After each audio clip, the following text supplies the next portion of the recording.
एक बड़ी अंतर्राष्ट्रीय खबर तब दुनिया के सामने आई जब बांग्लादेश के प्रधानमंत्री शेख हसीना ने आखिरकार अपना देश ही छोड़ दिया।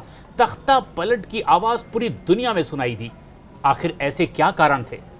लगभग 3 दशकों से राष्ट्रीय अंतर्राष्ट्रीय सियासी हलचल पर नजर रखने वाले हमारे वरिष्ठ सहयोगी अमिताभ सिन्हा इस वक्त हमारे साथ मौजूद हैं।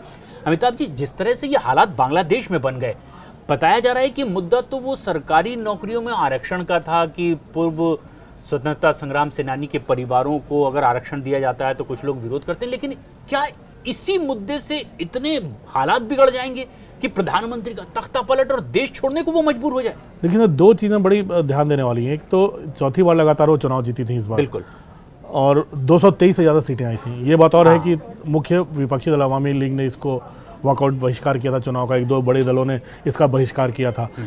उसके बाद से स्थितियां बिगड़ती गई, क्योंकि उसके बाद अब सड़क पर लोग उतरे हैं। उसके बाद सड़क पर इसलिए उतरे क्योंकि वहाँ की सरकारी नौकरियों में 56% आरक्षण है, जिसमें 30% उन नेताओं, उन स्वतंत्रता सेनानियों के बच्चों और उनके परिवार वालों को मिलता है जो 71 की लड़ाई में जिन्होंने अपनी जान गंवाई थी या उसमें हिस्सा लिया था। प्रशांत, तो इसके खिलाफ वहाँ जन प्रदर्शन शुरू हुआ था, क्योंकि जो विपक्ष के दल थे और जो वाम लेफ्ट समर्थक दल थे, पार्टियां वहाँ पर थीं, इन सब पार्टियों ने वहाँ पर साफ कर दिया था कि इस 30% आरक्षण के चक्कर में अच्छे बच्चे सरकारी नौकरी में नहीं जा रहे हैं और लोगों को वहाँ ठूंसा जा रहा है। इसलिए ये विरोध बढ़ता गया, लगातार सड़क पे लोग उतरते गए।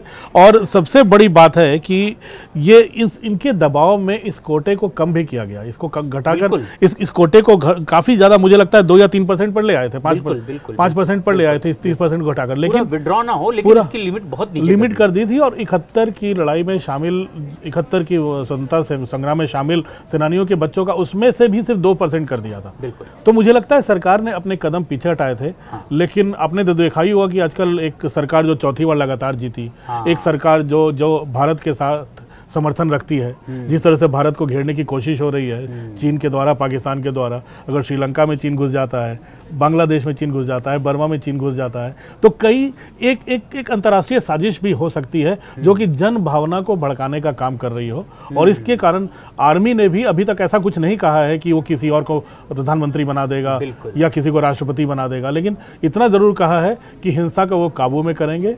और मुझे लगता है कि शेख हसीना के बेटे ने भी अपील की है कि इनके हटने के बाद का मतलब ये नहीं कि आप किसी और को उस तख्ते में बिठा दें, आप हिंसा को काबू में रखें और जो प्रॉपर जो लोकतांत्रिक तरीका है उससे चुनाव में जाए।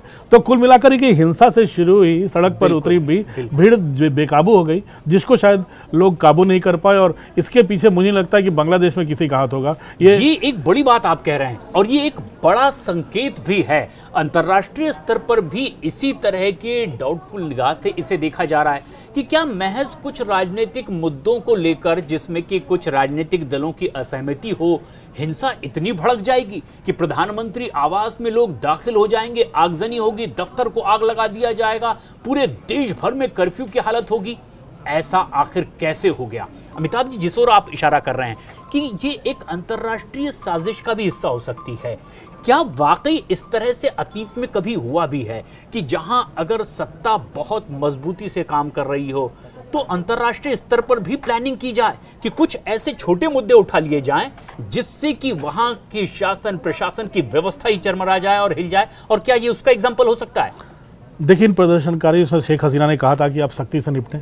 बिल्कुल, उन्होंने आदेश दिया था कि तो काफ़ी अब ये आरोप लगने लगा कि उनके इस दमनकारी शासन से, जो कथित दमनकारी शासन, कठोर शासन है, जो जिसको दमनकारी लोग कह रहे थे वहाँ के स्थानीय में भाषा में, उसमें 300 से ज़्यादा मौतें हो गई। ये बातें फैलाई गई। ये भी कहा गया कि सिर्फ पिछले रविवार को 98 लोगों की मौत हो गई और पुलिस वालों की जान चली गई है। पुलिस वालों की जान गई। भीड़ ने तो जिंदा पुलिस वालों को पकड़ कर पीटा और उनको मौत के घाट उतारा है। ऐसे में सेना को इंटरवीन करना पड़ा। जो सेना प्रमुख है वकरुज्जमान, उन्होंने संदेश दिया कि या तो आप हट जाइए, सेना को कमान संभाले दीजिए, हम हिंसा को काबू में रखेंगे। तो मुझे लगता है एक तख्ता पलट से ज़्यादा एक सेना आगे बढ़ के, क्योंकि वकरुज्जमान जो है वो उनके बारे में फेमस है कि वो यंग हैं, वो उस नई पीढ़ी के हैं जो जिन्होंने कमान संभाली। उन्होंने 1985 में उन्होंने सेना ज्वाइन की थी, अब आर्मी चीफ है वहाँ पर। तो ये बात तो साफ हो रही है कि वो नेशनलिस्ट हैं। बिल्कुल, अभी वो तमाम राजनीतिक दलों से बात कर रहे हैं आगे एक सेफ पैसेज दिया गया है शेख हसीना को कि आप वहाँ से निकलें। बिल्कुल। लंदन जा रही है शेख हसीना, इसमें कोई हमारे सूत्र ये बता रहे हैं कि वो लंदन ही जा रही हैं। बीच में हो सकता है दिल्ली हॉल्ट हो चंद पलों का या चंद घंटों का, उसके बाद वो सीधे लंदन नहीं जाएंगी। तो ये बात तो साफ हो गई है कि अभी आर्मी का पहला इरादा है वहाँ जो सड़क पर हिंसा है उसको काबू में करना। शेख हसीना को एक सेफ पैसेज दिया गया है। लोकतांत्रिक प्रक्रिया जहाँ तक है, आपने भी देखा होगा प्रशांत, जब 71 में जब से वहाँ पर नया बांग्लादेश बना, तब से लेकर शेख मुजीब 75 में उनकी हत्या की गई, जो पहले राष्ट्रपति थे। तख्ता पलट करने वाले जिया उर रहमान 1981 में महल में घुसकर उनकी हत्या कर दी गई। तो बांग्लादेश का वही इतिहास रहा हमेशा से कि लोकतांत्रिक प्रक्रिया का छोड़कर सेना आगे बढ़ रही है। और पाकिस्तान जब तक वहाँ राज कर रहा था, जब वो पूरी पाकिस्तान था, तब भी वहाँ किस तरह से दमनकारी शासन वहाँ था जिसके चलते बांग्लादेश बना।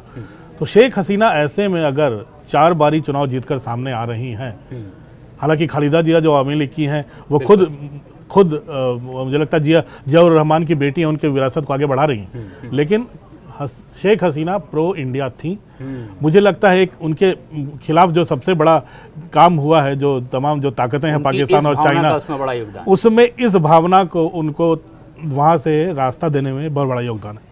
और इसके पहले इतिहास इस तरह की बात शेख हसीना के परिवार ने पहले भी देखी है, उनकी जिंदगी में पहले भी आया। पहले भी भारत में कुछ वक्त तक आखिरकार शरण लेनी ही पड़ी थी, और वो एक लम्हा भी था। और जिस तरह से ये एक ऐसा वक्त है बांग्लादेश में जब शायद जिसकी कल्पना नहीं की जा रही थी, क्योंकि औद्योगिक और आर्थिक तौर पर भी जिस तरह से तरक्की कर ही रहा था बांग्लादेश, लेकिन राजनीतिक तौर पर जिस तरह से शासन प्रशासन शेख हसीना के हाथों में वहां पर बढ़ रहा था, कई आरोप उन पर लग रहे थे। अमिताभ जी, कई ऐसे आरोप लगे कि जो लोकतांत्रिक व्यवस्था होती लगभग इस पर अब निरंकुश शासन हो चुका है शेख हसीना का। क्या वाकई कुछ ऐसे बड़े कदम उठा लिए थे शेख हसीना ने जिसकी वजह से इस तरह के हालात बन गए हों कि लोग सड़कों पर उतर आई और अब शेख हसीना का तख्ता पलट ही रास्ता रह गया था? देखिए, एक चीज़ तो साफ है कि 15 साल का उनका कार्यकाल है, इसमें पहली बार ऐसा हो रहा है कि इतने बड़े पैमाने पर उनके खिलाफ प्रदर्शन हुआ। बिल्कुल। और सरकार ने प्रदर्शनकारियों पर काबू पाने के लिए सेना को उतार दिया था। ऐसे में सेना का एक वर्ग भी सरकार के खिलाफ नजर आने लगा था। ठीक, सबसे बड़ी बात। और कई आर्मी के पूर्व प्रमुखों ने सरकार से ये अपील की थी कि छात्रों के खिलाफ वो कार्रवाई ना करें। हाँ। बांग्लादेश आर्मी के पूर्व चीफ थे, जिसका नाम मेरे पास लिखा, इकबाल करीम भुइयां, उन्होंने एक लिखित बयान जारी करके कहा कि सशस्त्र बल अपने मिलिट्री कैंप में लौट जाएं और इमरजेंसी भी की हालत में निपटने के लिए तैयार रहें। भुइयां ने सरकार से भी कहा था कि सेना को सड़क से हटा लें। ठीक है, तो अब आगे जब मामला बढ़ा, सरकार ने तमाम कई ऐसे सैनिक पूर्व सेनाध्यक्ष जिन्होंने कहा कि सरकार को बातचीत के जरिए ये हल निकाल लेना चाहिए। अब शेख हसीना ने जैसे ही कहा कि ये तमाम छात्र आतंकवादी हैं, 4 जुलाई को नेशनल सिक्योरिटी काउंसिल की बैठक में शेख हसीना ने उनके खिलाफ सख्त कार्रवाई करने को कह दिया। और वहीं से बड़ा वहीं से पूरा का पूरा मामला मुझे लगता है कि उनके हाथ से निकलना शुरू हो गया। हालांकि एक चीज़ और मायने सोचने वाली बात है कि शेख हसीना पर कम से कम 17, 18, 19 बार उनकी हत्या के प्रयास भी हो चुके हैं, जो कि विफल रहे हैं अब तक। बिल्कुल। और इससे पहले ये लगातार होता रहा है। इस घटना का, इस प्रदर्शन का उससे कोई लेना देना नहीं था। मतलब ये कि उन्हें तख्ता पलट के लिए कुछ ताकतें ऐसी है जो लगातार कोशिश कर रही थी। आपने भी आशंका जाहिर की कि अंतर्राष्ट्रीय साजिश से भी इनकार नहीं किया जा सकता जब ऐसी घटनाएं होती है। ऐसे वक्त में शेख हसीना ने देखा कि उनके परिवार ने पहले भी भारत में आकर शरण ली है। एक इस तरह का लम्हा पहले भी आया है उनके परिवार पर। उन्होंने भी अपने हिस्ट्री के बारे में याद करते हुए बताया कि दिल्ली में कैसे, क्या इस बार भी एक भारत को लेकर सॉफ्ट और भारत की वजह से जिस तरह से ये बांग्लादेश का निर्माण हो पाया, अंतर्राष्ट्रीय स्तर पर अगर साजिश रची जा रही होगी, ये भी एक बड़ी वजह होगी कहीं ना कहीं कि भारत और बांग्लादेश के दरअसल अतीत के जो संबंध है और आज भी जो संबंध है। आपको याद है शाहीन बाग? बिल्कुल। आपको याद है पूर्वी दिल्ली के शाहदरा और तमाम इलाके? बिल्कुल। इसको मोबोक्रेसी कहते हैं। हाँ। मोबोक्रेसी इंग्लिश में, जो वेस्टर्न मीडिया इस्तेमाल करता है। मोबोक्रेसी। ठीक है ना। जो भी देश मजबूत होकर उभरता है, प्रधानमंत्री मोदी 5 साल मजबूत रहे, देश आगे बढ़ा। शाहीन बाग जैसी घटनाएं हुई, लेकिन उन्होंने सब पर काबू पाते हुए भी, अगर ट्रंप राष्ट्रपति यहाँ पर थे उस समय, यहाँ अगर शाहीन बाग प्रदर्शन चल रहे थे बीच सड़कों, तो ये भारतीय लोकतंत्र की खूबसूरती और मजबूती ही थी। लेकिन प्रधानमंत्री मोदी ने सबसे बातचीत करके सबको सुलह सफाई करवा के सब चीज़ बात, तब मामला आगे बढ़ा है। बिल्कुल। तो लेकिन एक कोशिश तो है ही ना कि 10 साल जो सत्ता में रहे, मजबूती से रहे हैं, जो जनता से चुन कर आए हैं, बिल्कुल, उनको आप अगर बैकफुट पर ढकेलने की कोशिश कर रहे हो या उनको उखाड़ फेंकने की कोशिश कर रहे हो, तो मुझे लगता है ये बड़ा दुखद अध्याय है। कम से कम साउथ ईस्ट एशिया में भारत एक बहुत महत्वपूर्ण चुनौती है। अब चीन क्या है? चीन भले ही श्रीलंका को बर्बाद कर दिया अपने मुफ्त का लोन दे देकर आपने देखा कैसी महंगाई, गरीबी। अल्टीमेटली जब भारत अमेरिका घुसे तब जाके श्रीलंका शांत हुआ। बर्मा क्या हुआ पड़ा है आपने देखा, पाकिस्तान का क्या हाल हुआ पड़ा है आप लोग देख ही रहे हो। तिब्बत कब्जा जमाए बैठा है चीन। तो लेकिन भारत ने, मुझे लगता है भारत ने जब ने शुरू किया है आमने सामना, आंख से आंख डालकर बात करने का, 4000 किलोमीटर की सीमाओं को मजबूती से, तब से चीन में खलबली मची हुई, क्योंकि वो सीधा घुसपैठ नहीं कर पा रहे हैं। क्योंकि अगर वो इधर से घुसेंगे तो भारत इधर से घुस जाएगा उस तरफ। ये भारत की सेनाओं को, अब भारत के वहाँ बैठे सीईओ को दिल्ली फ़ोन नहीं करना पड़ता है कि हमें मुकाबला करने के लिए क्या करना है। उन्हें फाइनेंशियल पावर भी दिए हुए हैं, उनको क्या चाहिए सबका ख्याल भारत रख रहा है, भारत की जनता रख रही है, सरकार रख रही है। तो ये चीज़ें मुझे लगता है बांग्लादेश जो है वहाँ पे लोकतंत्र मजबूत हो रहा था, लेकिन मुझे लगता है इस मजबूती को ही कमज़ोर करने की एक कोशिश है और इसका सीधा असर भारत पर आएगा। क्योंकि भारत अब पाकिस्तान, चीन, बर्मा, ये बांग्लादेश, नीचे श्रीलंका, आप चारों तरफ से घिर रहे हो। तो भारत तभी तो क्वाड जैसे समूह बना रहा है। बिल्कुल।